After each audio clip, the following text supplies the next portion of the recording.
Hey, what's up, guys? It's Knights Templar back here. This is just a review of the game and thoughts and changes that I would have made and things like that. So, video requested by Riley Holmes. He's a viewer of mine, so he requested me to kind of explain what led to the Germans being so massive and kind of unstoppable from certain standpoints in the game and things like that. So, yeah, without further ado, let's get into it. So, one thing that I will say is Spain was a huge factor in starting the build of German army. I would say. Winning on turn 2, and I did a very, very risky move here in Eastern Andalusia. And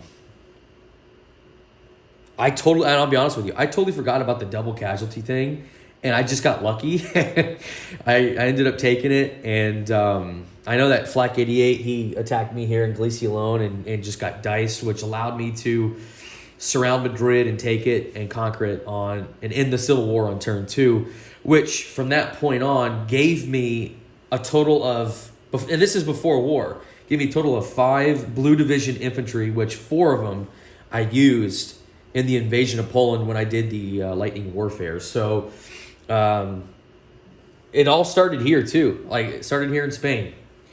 And then it just, like I said, the way that I planned for Paris, basically, you look at the new light armor blitz ability, and you're like, hey, look, these things are actually pretty cheap. And you can pair them with self-propelled artillery. So I was like, look, maybe if I could kind of balance my IPP out and kind of, build up an invasion force to where I could overwhelm not only the surround of Paris, but actually take Paris. And that's what ended up happening. So I set up for basically kind of like the first 7, 8, or 9 turns to kind of, hey, this is what my goal is. This is how many units I want to go in with, and that way that we establish a foothold in Paris, where there won't be any counterattack from the Commonwealth. So that was kind of my plan going in for the first 7, 8 turns or 9 turns or so. Poland was another one where I had a huge, massive force go in. And I think I only took 5 total casualties. So I had 23 units go into Poland, and I only lost 5. So I had 18 left over, which I had a huge stack in Warsaw. And then I aligned Romania as well. So, and the reason why I aligned Romania because is it takes away from the Soviets of annexing Bessarabia.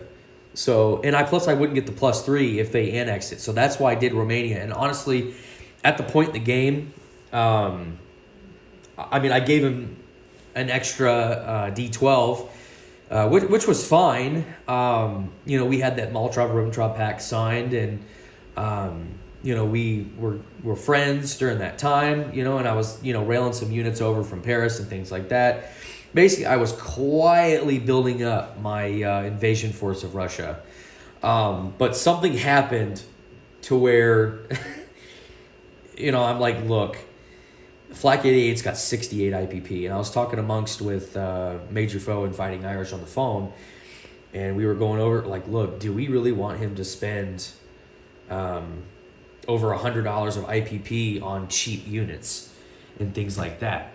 And I was like, no, absolutely not. So that's when I did that declaration of Barbarossa. However, going back, before we get into Russia, going over to England here before we get into Russia. So as the game was going on, I was kind of keeping an eye on London because Ozark was pouring into North Africa and Africa itself, because Italy attacked Abyssinia and literally had no casualties, none. whatsoever. So I guess that was a trickle-down effect to where the UK had to respond and work with FEC and ANZAC to, well, not FEC, but ANZAC to start getting units over to try to take Abyssinia out, which later in the game they eventually did. But what that did is that kind of took a lot of the attention out of London, which I built up an invasion force, which I was like, hey, you know what? Let's build up an invasion force. Let's get this going. Let's see if we can kind of scare him a little bit and get him out of Africa so he's not pouring so much into it so Major Foe can do what he wants to do. So when we decided to go to war, obviously we convoy raided the lines that we did, and we did a total of 8 IPP on the Commonwealth on the first turn that we went to war, which was great. But then he moved out his entire fleet out of the Med into the Atlantic and went on escort duty, which that's the biggest escort duty amount. I mean, I couldn't believe how many ships were out in the Atlantic on escort duty. It was insane. But what that did was it allowed Italy to take advantage of that. And we were talking with Major Foe about it too.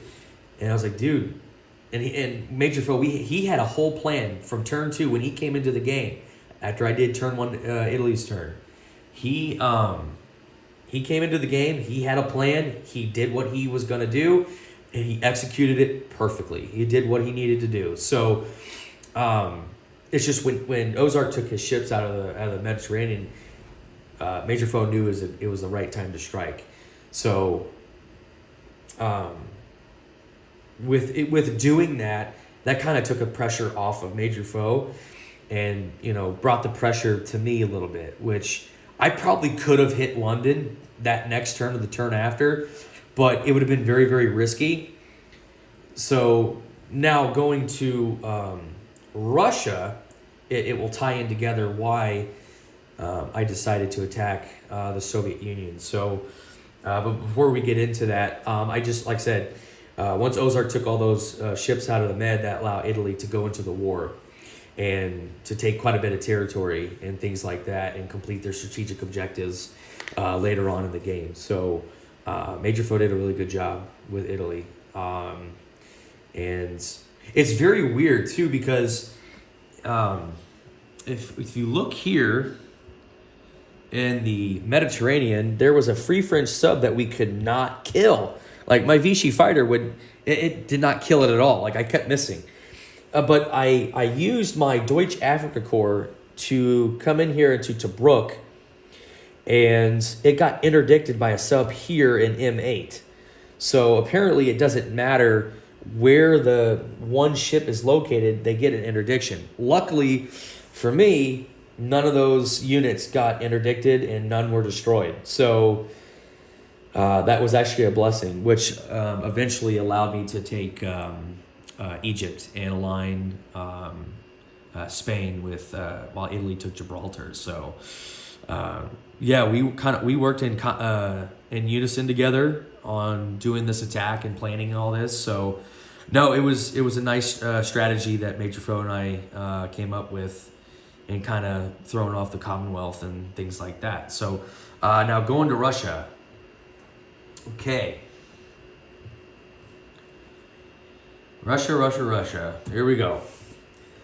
So going back to the 68 IPP that Fighting Irish and Major Foe and I were talking about, we were looking at it like, look, I mean, I got a pretty good amount of force here in Warsaw and Romania. I also have an invasion force here in Western Germany that I can utilize to take Leningrad. So when Leningrad was able to be attacked using the Operation Barbarossa ability, I was able to take advantage of that. And thinking about that, I kind of looked at it, and honestly, I wasn't even really building up to hit Leningrad. I really wasn't. It was all for London. And I'm kind of glad this happened the way it did, because not only did I not take London, but I didn't give the U.S. 25 IPP. So that was kind of a blessing in disguise. But I ended up taking Leningrad with literally no casualties at all either. So I will say, guys, in this game, I got extremely lucky with some of these battles, I will say. But then again, that trickle down effect is where when you do that Operation Barbarossa ability, it's pretty devastating, I will say, because not only do the units get a -1 attack, -1 defense, but I get a +1, and so it just allowed me to keep that foothold in Leningrad the entire game, which is a huge deal. As the Soviets, you gotta keep Leningrad safe from a German invasion, or else if you're not able to take it back, it's very, very difficult to come back from it. So, which ultimately led to me, like I said, railing more units, buying advanced mechs, having medium armor. I think I had like 12 plus infantry, plus some artillery and things like that. So I had basically here work my way to the center here. And I think one of the things too that really stood out is I saw Oral Kursk was completely empty, right? So I had an airborne with my air transport since I had long range aircraft, and it was completely empty. So I was like, you know what? Why don't I take this and he can't use the factory next turn, right? So even though he was going to take Oral Kursk back, I still had a counterattack right behind it to take it back, which is exactly what I wanted to happen, because Flak 88 did not use the Oral Kursk factory the entire game, not one time. Which when I did that counterattack in Oral Kursk after he took the airborne out to take it back, I already established a bunch of units in there to basically hold it for the rest of the game. So I kind of tried to bait him into doing that to where I had this force here in southern Belarusia that I had. I think I had a couple medium armor and I'm trying to think, a couple self-propelled artillery, bunch of infantry artillery, which just kind of pounced in here in Oral Kursk. So my game plan was to get into Oral Kursk and kind of hold that position there, while having Leningrad to just keep pushing towards Moscow. Now, one of the things that led me to spend so much in Russia was I didn't have any threat from the Commonwealth with any transports or anything like that. I had no threat whatsoever, which allowed me to really concentrate on Flak 88 and spend most of my IPP towards Russia, which I was collecting so much money and outweighing what the Soviets were making. So, which ultimately led to me taking Moscow. So, like I said, the goal was to hit the airbase, surround it, and take it with a bunch of units. Which, as you can see, it was a pretty I would say a lopsided battle. I thought it was going to be closer than that, but I didn't realize how much stuff I actually had. I think it was 59 units to his 40. But like I said, I surrounded it, which made, after the first round, made his infantry go to 3. Which, like I said, his militia didn't even survive. So they would have went to 1 if they did. So, and then all mine were at 4s and 5s and 6s. So I had so much of an advantage to take Moscow. So, and then at the end of the game for my last turn for 13.1, and I didn't even see this either. So I had like some planes here in Smolensk, and I could reach to hit Transcaucasia with my Africa Corps units. So I was able to use those and hit Transcaucasia, which ultimately aligned Turkey to the Germans, which made it even more... It was fun, I will say, to take Transcaucasia with this game. And that was honestly, that was my goal. I was going to set up a bunch of air transports in Romania and have my fighters here and just actually hammer Transcaucasia. But fortunately, different events happened, which kind of delayed that, which I was like, I'll just take the Africa Corps units and just move up through the Middle East and take it that way. So that was the plan for that. But no, that's kind of what led to just Germany being so powerful and just being unstoppable, is that I had no retaliation in the west, which once I established a eastern front that I knew I was going to take Moscow, then I can work on my western front. So, which allowed me to have what I have here towards the end of the game. So, I feel like if this game would have been on, oh man, I had 94 just in territorial income, plus 7 was 101, plus 6. We had 108 plus 2 for Iraq, which, like I said, I forgot to collect all that. So I think I would have had $111 total to spend on turn 14. So that's a lot of money, and I would have definitely used all of that to set up a London invasion and just keep building my Atlantic Wall and keep building up Madrid, Paris, and Western Germany and things like that. So that was my plan if we were going to continue on. I was going to rail a bunch of units down here in Spain and do some things like that. So, but no, Germany's really fun. This is the first time I've played them.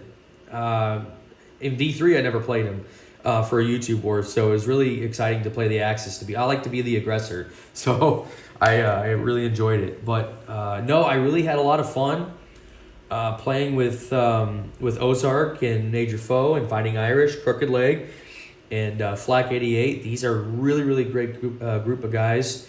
And I said I can't wait to play it again in the next YouTube war here coming up in a few days. So Ozark's going to do an intro video on that, so you guys will be able to see that. But I will be playing the Soviets and CCP. So I'm really excited to play them and see what I can do to stop a German invasion, if in case that Ozark decides to declare war on me. So, but no, guys, V4 is a wonderful game. This is so much different from V3. I mean, it's literally designed to get Italy into the war, and that's the way it should be. It's nice to see that these. I wouldn't say Italy's a minor faction, but it's just a minor power compared to Germany or Japan, things like that. So it's really just nice to see Italy get into the war and be aggressive at the way Major Foe was. So I mean I'm kind of speechless how great this game is. It's really fun. I've had a really good time, but I can't wait to get the next one started, and I'm gonna probably tear this board down probably tonight. If you guys, most of us that are on this group are from the Midwest, so we're kind of in a blizzard, icy storm right now. Except Fighting Irish, he's all the way out west, and Major Foe, he's in Canada. So I think Ozark and I and Crooked Leg and we're all in the Midwest, and I think Flak's from South Dakota. So yeah, we're dealing with all this snow right now, and all this wind. It's pretty crappy weather. But yeah, guys, that's pretty much wraps up my recap. Like I said, I don't really do much of these recaps, but like I said, it was requested, and I feel like I owe it to you guys to kind of explain, what got out of hand with Germany and why they were so powerful and things like that. So hopefully that explained it to you guys. I'm trying to think if anything that I would do differently. Yeah, probably. We were thinking about attacking Norway. Norway was an option that Fighting Irish and I talked about early on, but I kind of had a little pushback on that because I was like, I don't want to open up another front. That's more IPP. I got to spend towards it. Is it worth the +2? Probably not. So we didn't even do that. But I think looking back on it, I feel like I could have done that since I didn't have any pressure from the Commonwealth coming at me. I think I could have snatched a few extra dollars and put more of a presence up here in Finland and Kola and things like that. So because my Leningrad force was so concentrated on Moscow that I couldn't really take out that force up there in Kola. So looking back on it, I probably would later in the game if I look back on it. Yeah, I probably would do it. But And another thing too, I'm trying to think.